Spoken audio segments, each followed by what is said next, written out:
దేని చెప్పరా ఇది నెట్ లో సెర్చ్ చేస్తున్నాను రా. నెట్ లో సెర్చ్ చేస్తుంటే ఇది నేవీని రైల్వే పడ్డాయి, ఆర్ఆర్బీ పడ్డాయిరా. పెట్టరా. ఆర్ఆర్బీ గురించి తెలుసా నీకు? తెలియదు. ఏంటి చెప్పు, ఏంటి వర్క్ ఏంటి? వర్క్ ఏంటంటే ఏం లేదురా, ఇప్పుడు మనం ట్రైన్లో వెళ్తా ఉంటాయి కదా, ట్రైన్ వెళ్ళినప్పుడు దారిలో ఒకసారి కరెంట్ పోద్ది. కరెంట్ పోయినప్పుడు లైట్లు ఆరిపోతాయి కదా, మరి లైట్లు ఆరిపోతాయి. లైట్లు ఆరిపోయినప్పుడు ఏంటంటే నువ్వు ట్రైన్ కి ఎదుర్కొంటాను బ్యాటరీ లైట్ పెట్టుకుని పరిగెట్టాలి.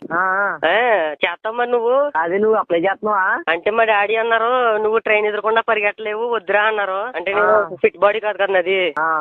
నేను నేవీకి పెట్టుకుంటున్నాను, నీకు రైల్వేకి పెట్టినా. మన ఎవరైనా అప్లై చేస్తున్నారు రైల్వేకి? లేదురా, అంటే వాళ్ళు కూడా కొంచెం ఫిట్ గా లేరు, కానీ ప్రమోద్ గడు అప్లై చేస్తున్నాడు. ప్రమోద్ గడు ఫిట్ గా ఉంటాడు కదా, ఆడు పరిగెడుతున్నాడు.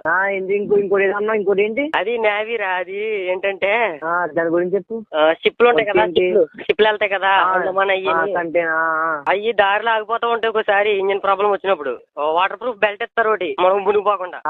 సముద్రంలో దూకేసి షిప్లను గంటాలి. నీకు ఈతొచ్చు కదా, నువ్వు దూకేస్తావు కదా. నాకు ఈతొచ్చురా. అదే నీకు ఈతొచ్చు కదా, నీకు నేవీకి. నాకు ఈతొచ్చు, నేను నేవీకి పెట్టుకుంటున్నాను. ఇంకేంటి పెట్టారా బాబు? డబ్బులు అయి నేను పంపుతాను, వచ్చిన డబ్బుల గురించి ఆలోచించరా బాబు. డబ్బులు నా దగ్గర బోల్ డబ్బులు ఉన్నాయి. అదే ప్రమోద్ గడు అవినీతి పెడతారా? ప్రమోద్ గడు అవినీతి గడు వాళ్ళు రైల్వేకి పెట్టుకుంటున్నారు, ఫిట్ బాడీ కదా పరిగెట్టగలరని. ఆర్ఆర్బీకి పెడతారా? మరి నువ్వు నేను పరిగెట్టలేను కదా, కొంచెం ఫిట్ బాడీ పరిగెట్టలేనా.